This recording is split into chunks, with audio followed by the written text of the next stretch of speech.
उनका ईगो इतना हाई होता है। अगर आप लोग उस पर्टिकुलर क्वेश्चन को छोड़ एनसीईआरटी के पेज पढ़ाई को करने से पहले क्या आप यही सोचते हो एक टॉपर कैसे टॉपर बनता है सिर्फ नॉलेज से? आई थिंक कभी भी नहीं। नॉलेज के साथ उसका क्वेश्चन अटेम्प्टिंग स्ट्रेटेजी, उसका टेक्निक एंड वो कैसे क्वेश्चन को सोचता है एंड थिंक करता है, ये सभी चीज को लेकर एक टॉपर बनता है, जो टॉपर्स लोग आपसे कभी नहीं कहेंगे। अगर आपको ये चीज जानना है तो आप लोग सही वीडियो में आए। तो हाय गाइस, नहीं आज कोई इंट्रोडक्शन नहीं दूंगा क्योंकि आप सभी लोग मुझे जानते हो, आपका बड़ा भाई ही हूं मैं। एंड आप लोगों को इंट्रोडक्शन देकर टाइम वेस्ट नहीं करूंगा, सिर्फ यही कहूंगा जो लोग मुझे नहीं जानते हो, I am a medical student from Diamond Harbour government medical college and hospital. तो मैं ऐसा कोई पर्सन नहीं हूं जो मेडिकल पर्सन नहीं है और जिन्होंने नीट नहीं क्लियर किया है। तो आप लोग मेरे एक्सपीरियंस से सीख सकते हो एंड जो मैं बता रहा हूं उसको खुद के लाइफ पे अप्लाई करके देख सकते हो कि आपका फायदा होता है या नहीं होता है। तो चलिए guys, without any further introduction let's start our video and apply एक बार करके देखना लाइफ में जो मैं कहूंगा आज। ऐसा मत करना कि वीडियो देखकर दूसरा कोई वीडियो में चले गए एक्सेट्रा एक्सेट्रा। अप्लाई एक बार करके देखना, अगर फायदा हो तो नीचे कमेंट बॉक्स पे आकर फिर कमेंट करना। तो फर्स्ट पॉइंट जो आपको करना होगा दैट इज आपको टारगेट फिक्स करना होगा। तो भैया टारगेट कैसे हम लोग फिक्स कर सकते हैं? तो जनरली मुझे जो लगता है इस साल वेस्ट बंगाल मतलब स्टेट कोटा में जो कट ऑफ जाने का चांस है that will be 580 plus. And अगर आप लोग ऑल इंडिया कोटा में बाहर वाले स्टेट में बिलोंग करते हो एंड आप लोग वेस्ट बंगाल में पढ़ना चाहते हो एंड वेस्ट बंगाल में अगर आप लोग बिलोंग करते हो और अगर आप लोग एम्स में पढ़ना चाहते हो और बाहर कोई स्टेट में जाना चाहते हो तो you should have to score 630 plus, क्योंकि this should be the cut off in all India quota in round 2। ये मेरा एजम्पशन है, ये मेरा मानना है, ये ऑथेंटिक नहीं है लेकिन मेरा मानना है 630 प्लस कट ऑफ जाएगा ऑल इंडिया को। ये टारगेट आपको फिक्स करके रखना होगा। आंधी आ जाए, तूफान आ जाए, एनी प्रॉब्लम हो जाए, फैमिली कंडीशन थोड़ा सा खराब हो जाए, लेकिन अगर आपको डॉक्टर बनना है तो आपको ये पर्टिकुलर टारगेट में रखना ही होगा अपना फोकस। एंड आप लोग ये फोकस को ठीक रखने के लिए क्या कर सकते हो, ये जो स्कोर है इसका एक पर्ची यहां पर लगा सकते हो। जहां पर आप लोग स्टडी करते हो, आप लोग ये सोचो कि यहां पर मैं स्टडी करता हूं एंड सामने मेरा एक दीवार है, ठीक है। तो यहां पर मैंने लिख कर रखूंगा कि मेरा टारगेट है 580 प्लस और 630 प्लस, ताकि लॉज ऑफ अट्रैक्शन ये काम में आ सके। लॉज ऑफ अट्रैक्शन क्या है? जिस चीज को आप लोग मन से चाहोगे पूरी कायनात वो चीज को आपको दिलाने की कोशिश करेंगी। मतलब ओम शांति ओम का ये छोटा सा डायलॉग था लेकिन ये डायलॉग बहुत ही अप्रोप्रिएट है इन आवर लाइफ। आप लोग एक पर्ची सामने लगा दो दीवार पे जहां पर आप लोग पढ़ने के लिए बैठते हो एंड जो चाहते हो आपका वही होगा। अगर आप लोग चाहते हो कि 580 स्कोर करना होगा, 630 स्कोर करना होगा तो पर्ची उठाओ, दीवार पे लगाओ, हर दिन सुबह पे उठकर उसके सामने जाकर एक बार देखो। आपको मैं एक छोटा सा बात कहना चाहता हूं, आप लोग इंस्पिरेशन के लिए भाग मिल्खा भाग ये सिनेमा और ये मूवी देख सकते हो, जहां पर हर एक दिन उसका जो रिकॉर्ड स्कोर का टारगेट था वो टारगेट उन्होंने मिल्खा सिंह ने कहां पर रखा था? अपने भगवान और गॉड है, गॉड के मूर्ति के पास में, ठीक है। एंड रोज सुबह उठकर उस पर्टिकुलर जो टारगेट था उसको वो क्या करते थे? प्रणाम करते थे। प्रणाम करते करते क्या हुआ? उसके अंदर एक अट्रैक्शन तैयार हुआ कि ये टारगेट मुझे अचीव करना होगा, ये रिकॉर्ड मुझे तोड़ना होगा। एंड इसलिए आज मिल्खा सिंह बन चुके हैं। तो आप लोगों को अगर डॉक्टर बनना है तो ये टारगेट आपको रखना ही रखना होगा। अगर आप लोग वेस्ट बंगाल में बिलोंग करते हो तो बायो में लगभग आपका 340 स्कोर करना होगा, केमिस्ट्री में 140 एंड फिजिक्स में 120 प्लस आपको स्कोर करके आना होगा। ये आप लोग समझ लो, ठीक है। एंड इसके साथ आपको डोमेन जो डिवाइड करके मैं दूंगा ये आपको होगा डोमेन, ठीक है। मतलब बायो में आपको 85 प्लस क्वेश्चन सॉल्व करने होंगे, केमिस्ट्री में आपको 35 क्वेश्चन सॉल्व करने होंगे एंड फिजिक्स में आपको 30 क्वेश्चन सॉल्व करने होंगे इन योर एग्जामिनेशन हॉल। तो यहां पर आप लोग देख ही सकते होंगे कि इतना स्कोर आपको करना होगा लगभग कोई एक मेडिकल कॉलेज में एंट्री लेने के लिए, जो आप लोग कर ही सकते हो। एंड अगर आप लोग 580 का टारगेट कर सकते हो तो 630 का टारगेट उतना भी कुछ बड़ा नहीं होगा, आप लोग आसानी से वो अचीव कर सकते हो। ये मेरा कॉन्फिडेंस है आपके ऊपर। तो आप लोगों को क्या लगता है नीचे कमेंट बॉक्स में कमेंट करना मत भूलना। इसके बाद आते हैं, आपको तो टारगेट आपने फिक्स कर दिया, इसके बाद जो आते हैं डिक्रीज नेगेटिव मार्किंग। आप लोग क्या करते हो? मैंने आपको बता दिया कि भैया आपने बताया था कि बायो में 85 क्वेश्चन हम लोग करके आएंगे, तो हमने तो कर दिया, ठीक है। तो आपने जो 85 क्वेश्चंस किए हैं इसमें से मैं मान लेता हूं कि आपका 75 क्वेश्चंस करेक्ट है एंड आपका 10 क्वेश्चंस रॉन्ग है। तो अब विचार करो कैसा मार्क्स आएगा बायो में। बायो में आपका टारगेट था 340, लेकिन यहां से आपका क्या हो जाता है 75 × 4। तो आप लोग कर ही सकते हो खुद ब खुद, तो 75 इंटू 4 क्या होता है, तो 300 स्कोर आ गया आपका। एंड नेगेटिव मार्किंग 10, तो आपका जो टोटल स्कोर आएगा दैट विल बी 290। ये जगह पे आप लोग गलती कर देते हो भाई लोग। तो आप लोग क्या सोचते हो, टॉपर्स आपको कहते हैं कि 85 क्वेश्चंस तो करना ही पड़ेगा, 340 प्लस आपको स्कोर करना पड़ेगा, तो आप लोग इसके पीछे भागते हो।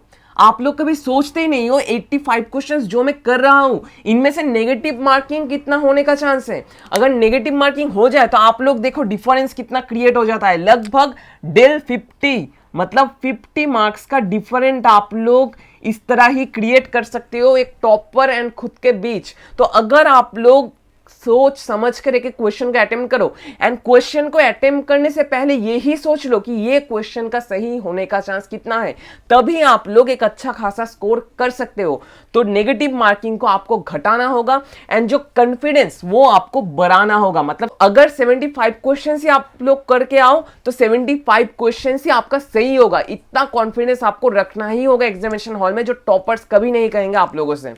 तो थर्ड जो पॉइंट्स में आना चाहता हूं मैं, दैट इज द कॉन्फिडेंस। आप लोगों का ये जो बताया ना मैंने, अगर मैं 80 क्वेश्चंस करके आता हूं, 75 क्वेश्चंस करके आता हूं, तो 75 क्वेश्चंस ही मेरा करेक्ट होगा।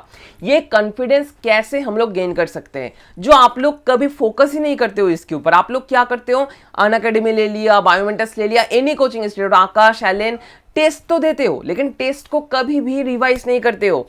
ये फर्स्ट पॉइंट। सेकंड पॉइंट क्या करते हो आप लोग, क्या करते हो, यूट्यूब का जो जमाना है, इतना सारा एडुकेटर्स के वीडियोस देखते देखते देखते देखते टाइम बिता देते हो कि आप लोग ये सोचते तो हो आप लोग कि बहुत नॉलेज और बहुत ज्ञान मेरे दिमाग में घुस रहा है, लेकिन एट लास्ट एग्जामिनेशन हॉल में जब जाओगे उससे पहले हर एक चीज ब्लैंक हो जाएगा, जब तक ना आप लोग पेन एंड पेपर से कोई एक काम करो। आई थिंक आप लोग समझ नहीं पा रहे हो मैं क्या कहना चाहता हूं। मेरा टाइम का एक एक्सपीरियंस आपको बताना चाहता हूं। मेरा लगभग स्कोर था 536, जानता हूं बहुत छोटा मोटा नीचा सा स्कोर था 2019 के सेशन में, लेकिन जब मैंने ये 536 स्कोर किया था उससे पहले के टाइम पे मेरा जो आकाश का टेस्ट सीरीज था, टेस्ट सीरीज में मेरा कभी भी 500 अबव नहीं आया था। लेकिन इतना इंक्रीमेंट मैंने कैसे करा नीट में, ठीक है, इतना इंक्रीमेंट मेरा कैसे हुआ, इसका एक ही रीजन था। लास्ट महीने में मैं हर एक दिन, उस टाइम भी यूट्यूब तो देखता ही देखता था, लेकिन उसके साथ रेगुलरली 3 आवर्स का एक टेस्ट में देता था, ठीक है, 3 आवर्स का टेस्ट, 3 आवर्स का टेस्ट देता था, ऑनलाइन कहो ऑफलाइन कहो एनी टाइम, ठीक है।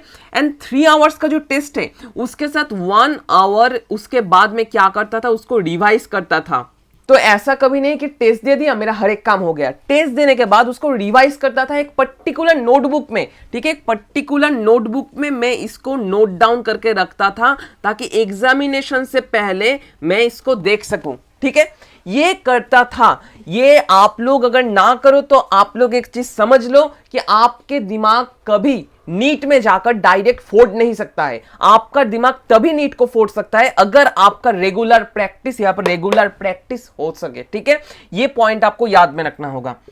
इसके बाद आते हैं 4 नंबर पॉइंट में, 4th पॉइंट में कि टाइम शेड्यूल, ठीक है, टाइम शेड्यूल, टाइम शेड्यूलिंग भी बहुत इंपॉर्टेंट फैक्ट है। कुछ प्रैक्टिकल एग्जांपल्स देता हूं, ठीक है। टाइम शेड्यूलिंग में क्या होता है, आप लोग नीट में जाओगे एंड नीट से पहले बहुत से स्टूडेंट्स का ऐसा होता है कि एग्जामिनेशन से पहले उनका 2 बजे से 5 बजे तक नींद का एक हैबिट है, ठीक है। नींद देने से पहले एज उस टाइम पे उस पर्टिकुलर स्टूडेंट ने नींद नहीं लिया है, इसलिए 2 PM to 5 PM तक उसका आंख सूज जाएगा एंड ऑब्वियसली उसका ब्रेन एक्टिविटी घट जाएगा, क्योंकि उस पर्टिकुलर स्टूडेंट ने कभी एडप्ट ही नहीं किया है कि नींद के अलावा कैसे रहा जा सकता है। पॉइंट को समझ रहे हो, मतलब आप लोग अगर प्रीवियस 1 मंथ कोई हैबिट ना करो कि नीट के एग्जामिनेशन हॉल में क्या क्या होगा और वो ना सोचो, तो आपका दिमाग उस पर्टिकुलर मोमेंट में कभी काम नहीं कर पाएगा। मतलब 2 बजे से 5 बजे तक अगर मैं हर दिन सोता हूं, उस टाइम पे खाता हूं, तो मेरा दिमाग भी सुस्त पड़ जाएगा उस पर्टिकुलर मोमेंट में। लेकिन नीट को देने के लिए आपको 2 बजे से 5 बजे तक हर टाइम नींद के अलावा रहना होगा एंड खाना पीना उस टाइम को नहीं करना है, ताकि आप लोग जब नीट देने जाओगे उस पर्टिकुलर डेट में तो उस दिन में आपका ब्रेन का एक्टिविटी मैक्सिमम रहेगा। ये पॉइंट आप लोग बहुत सारे लोग मिस कर जाते हो, जो आपको जानना जरूरी है, ठीक है। इसके बाद आता हूं मैं 5th पॉइंट में, क्या, revise and revise. Revise revise and revise. तो रिवाइज का मतलब क्या है? बहुत सारे स्टूडेंट्स आपको कहेंगे कि भैया नोट्स तो रिवाइज हम लोग करते हैं। बहुत सारे स्टूडेंट्स आप लोग कहोगे कि भैया वो तो यूट्यूब में बहुत सारे वीडियोस हैं, हम लोग वीडियोस उठा कर देख लेते हैं। लेकिन उससे कुछ नहीं होगा भाई लोग, कुछ भी फायदा नहीं होगा उससे, ट्रस्ट मी। एक ही रीजन है, आप लोगों को रेगुलर बेसिस में एनसीईआरटी का एक एक लाइन पढ़ना होगा। एक एक लाइन से क्वेश्चन उठा उठा के देते हैं, एंड उस पर्टिकुलर लाइन को अगर आप लोग इग्नोर कर जाते हो तो आप लोग गेम से बाहर हो जाओगे, ये मैं दावा करता हूं। आप लोगों को एक चीज समझना होगा, एनसीईआरटी में लाइन बाय लाइन से क्वेश्चन होता है, स्पेशली बायो में। तो बायो में दूसरा कोई एमसीक्यूज बुक करके, ये करके, वो करके कुछ भी फायदा नहीं होगा। सिर्फ एनसीईआरटी पढ़ो, इंपॉर्टेंट लाइन को आइडेंटिफाई करो, मार्क करो, एंड उसके बाद प्रीवियस ईयर्स क्वेश्चन को पढ़ने के बाद उस पर्टिकुलर टेक्स्ट में से उस क्वेश्चन के आंसर निकालने की कोशिश करो, ताकि आप लोग नीट में जब जाओगे उस पर्टिकुलर एमसीक्यूज को जब आप लोग देखोगे, आपके दिमाग में इम्प्रिंट हो जाए कि एनसीईआरटी के पेज नंबर 32 में इस पर्टिकुलर पोर्शन में, इस पर्टिकुलर चैप्टर का, इस पर्टिकुलर लाइन का आंसर छुपा हुआ है। इतना इम्प्रिंट दिमाग में होना चाहिए। अगर ना हो तो भाई लोग आप लोग रेड जोन में हो, ये समझ लो बात को। बहुत ही कड़वा हुआ है मैं बता रहा हूं, लेकिन जो बता रहा हूं अगर आप लोग रिलेट कर सकते हो तो नीचे कमेंट बॉक्स में कमेंट करना। तो last but not the least point, यहां पर एक इंपॉर्टेंट फैक्ट मैं बताना चाहता हूं। आप में से जो बहुत सारे स्टूडेंट्स हैं उनका ईगो इतना हाई होता है कि वो लोग पर्टिकुलर क्वेश्चन में भी वो ईगो अप्लाई करते हैं। समझ नहीं पा रहे हो? एक एग्जांपल देता हूं। मैं सोच रहा हूं आप लोग रोटेशनल मोशन को 2-3 दिन से पढ़ रहे थे एंड बहुत अच्छे से आपने एफर्ट दिया, लेकिन नीट में ऐसा एक क्वेश्चन आ गया, उस पर्टिकुलर मोमेंट में, उस पर्टिकुलर इंस्टेंस में आपका रोटेशनल मोशन का जो नॉलेज था वो दिमाग से चला गया। तो आप लोग क्या करते हो? उस पर्टिकुलर क्वेश्चन को लेकर इतना सोचते हो, इतना सोचते हो, इतना सोचते हो कि उसके ऊपर ही 5 से 10 मिनट बिता देते हो, एंड उसके बाद क्या होता है? पैनिक अटैक हो जाता है। पैनिक हो जाता है कि दूसरा कोई क्वेश्चन सॉल्व नहीं कर पाऊंगा, बायो अभी बाकी है, केमिस्ट्री अभी बाकी है, तो कैसे सॉल्व करूं? ये जो ईगो होता है इसे हम कहते हैं क्या? कॉम्पिटिटिव एग्जामिनेशन ईगो, कि हमें टॉप करना है, हमें टॉप पे जाना है। इसलिए कोई एक पर्टिकुलर क्वेश्चन अगर हम लोग छोड़ दे तो हमारा करियर खत्म, हमारा गेम खत्म। ये कभी नहीं होता है। आप लोग तो ये भी कर सकते हो, कोई एक टफ क्वेश्चन को इस टाइम पे छोड़कर उसके जगह 10 क्वेश्चन को सॉल्व कर सकते हो, और आप लोग ये भी कर सकते हो कोई एक टफ क्वेश्चन को लास्ट में कर सकते हो, लेकिन ये आप लोग नहीं करते हो। आप लोगों को मैं जितना भी बताता हूं कुछ फायदा ही नहीं होता। तो आप लोगों को एक चीज करना होगा कि जो ईगो है ना, जो ईगो क्वेश्चन छोड़ने का जो ईगो होगा उसको हैबिचुएट करना होगा। मतलब क्वेश्चन को आप लोगों को छोड़ना होगा। बहुत सारे ऐसे भी क्वेश्चंस आएंगे जो टाइम कंज्यूमिंग होंगे, जो आप लोग कर सकते हो, लेकिन टाइम आपका इतना कम होगा कि उसको आपको छोड़ना पड़ेगा। एंड अगर आप लोग उस पर्टिकुलर क्वेश्चन को छोड़ सकते हो, उसके जगह आप लोग 10 से 12 क्वेश्चन और सॉल्व कर सकते हो एंड खुद का रैंक और भी इंक्रीज कर सकते हो।